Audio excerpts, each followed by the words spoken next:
Assalamualaikum warahmatullahi wabarakatuh. Perkenalkan, nama saya Ajeng Astufairunisa. Di sini akan menjelaskan proyek 4, proyek 3, yaitu proyek web menggunakan Notepad.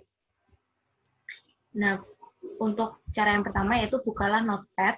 Penyunting teks ini merupakan program bawaan yang tersedia di setiap komputer Windows dan dapat ditemukan di menu Start. Setelah Notepad terbuka, klik File, lalu Save As, lalu pilih All Files pada kolom File Type, simpan berkas buatan Anda dalam format HTML. Umumnya, halaman utama sebuah situs memiliki nama berkas, index.html, dan berisi tautan ke seluruh halaman pada situs. Lalu, pahami HTML. Tanda tag pada HTML berada dalam kurung tanda sudut.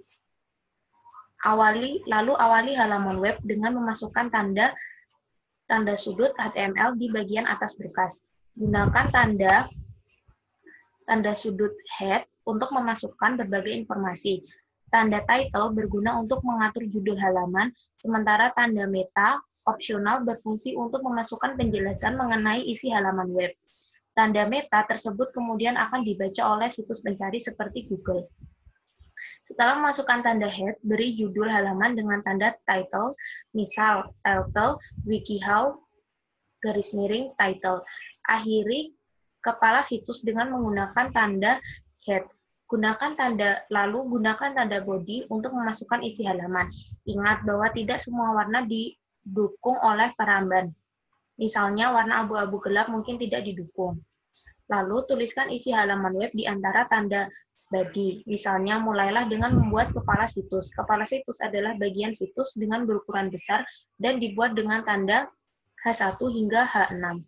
Buatlah paragraf di halaman dengan tanda P, misalnya tulisan P tes paragraf. Untuk membuat garis baru, gunakan tanda BR atau break.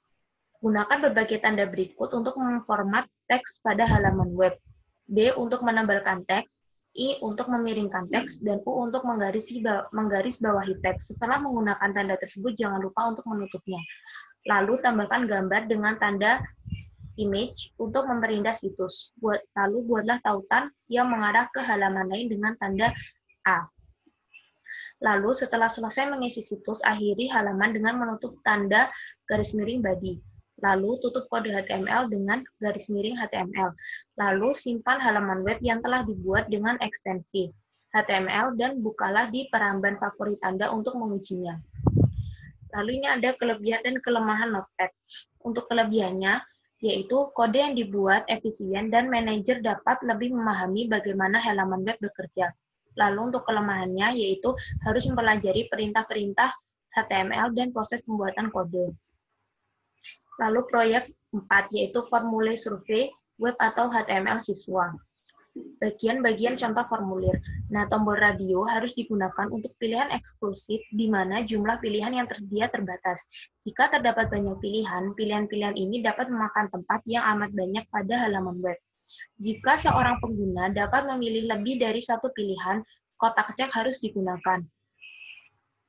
Figur P4.1 menampilkan kotak cek untuk menangkap informasi di mana seorang siswa tinggal dan apakah siswa tersebut memiliki sebuah mobil.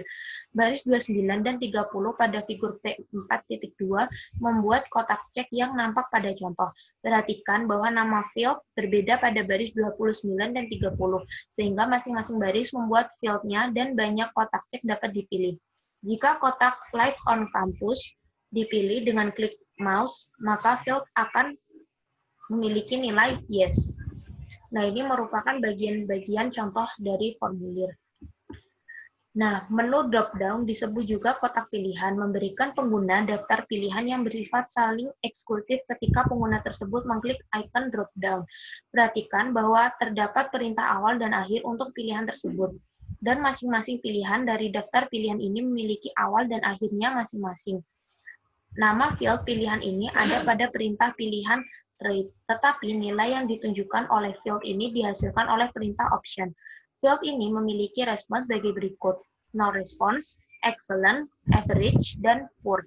Pada umumnya, pilihan yang pertama pada daftar adalah nilai yang ditampilkan di halaman web. Lalu perhatikan bahwa no response ditampilkan pada figur P4.1 dan ini adalah pilihan pertama dalam perintah pilihan. Tetapi jika option values sama dengan average select, rata-rata dibandingkan dengan para pembicara lain. Option menggantikan baris 36. Kata select akan menyebabkan pilihan average ditampilkan sebagai pilihan awal pada halaman web. Nah, ini contohnya. Figur P4.2. Nah, seperti halnya perintah yang lain, apa yang dilihat pengguna pada layar komputer bisa jadi bukanlah yang direkam oleh komputer. Jika pengguna memilih no response, maka field pelayanan ini akan berisikan nilai no response. Baris 42 terletak di antara perintah awal dan akhir area teks. Dua jenis input khusus dibutuhkan untuk membuat browser web menindak informasi yang dikumpulkan oleh sebuah formulir, submit dan reset. Pada kebanyakan formulir, sebuah tindakan akan ditentukan pada perintah form, dan browser web akan melakukan tindakan yang ditentukan tersebut ketika tombol submit diklik. Perintah reset pada baris 6 menampilkan frase reset from values to their default pada tombol. Ini akan mereset ulang semua pilihan kepada isian awal. Lalu membuat dokumen. Masing-masing baris di atas disebut tag, yaitu ada tag pembuka dan ada tag penutup. Untuk menuliskan tag penutup, cukup tambahkan garis miring di depan tag pembuka. Sebagian besar, tapi tidak semua, tag memiliki tag penutup. Anggaplah tag ini sebagai cara kita berbicara dengan browser, atau lebih tepat memberikan perintah. Yang baru saja Anda katakan pada browser adalah, ini adalah awal dokumen HTML, dan ini adalah akhir dokumen HTML. Formulir ini tidak jauh berbeda dengan proyek-proyek sebelumnya. Perbedaan yang paling signifikan adalah pada baris 6 dan 47 dari kode HTML yang digunakan untuk membuat formulir tersebut. Ingatlah bahwa baris bernomor pada figur ini hanyalah berfungsi sebagai titik referensi. Bagian tersebut tidak akan muncul dalam file kode HTML untuk halaman web. Perintah form dan garis miring form memberitahu browser web akan mencatat informasi dari pengguna. Tanpa perintah ini untuk memulai dan mengakhiri formulir, halaman web tidak mencatat informasi dari pengguna. Lalu dari figur P4.3, Anda dapat melihat bahwa kontak informasi berada dalam sebuah tabel.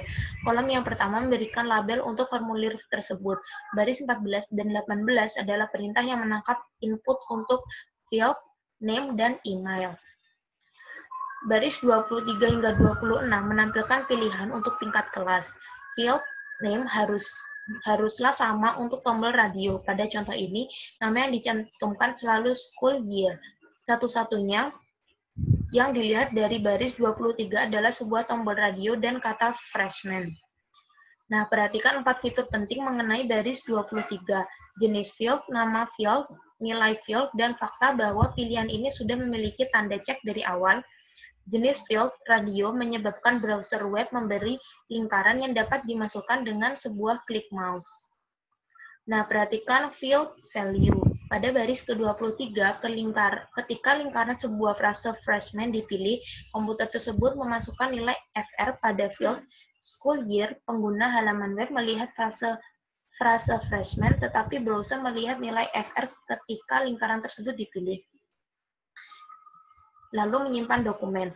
Anda harus menyimpan dokumen sebagai file HTML. Jenis setelah dokumen awal di Notepad adalah dokumen teks, dan ekstensi file.txt secara otomatis akan ditambahkan ke mana file jika file tersebut disimpan dalam bentuk teks. Browser web tidak dapat menerjemahkan jenis dokumen teks. Lalu melihat halaman dokumen. Setelah halaman web disimpan, Anda dapat memeriksanya apakah halaman tersebut bekerja dengan baik. Anda tidak harus menutup program Notepad. Program ini dapat tetap terbuka ketika Anda melihat file Anda dengan browser web, dan pilihlah perintah file, diikuti subperintah open, ketikkan nama file atau browse untuk mencarinya, dan ketiklah tombol OK. Maka halaman web Anda akan muncul di browser. Terima kasih. Sekian presentasi dari saya. Wassalamualaikum warahmatullahi wabarakatuh.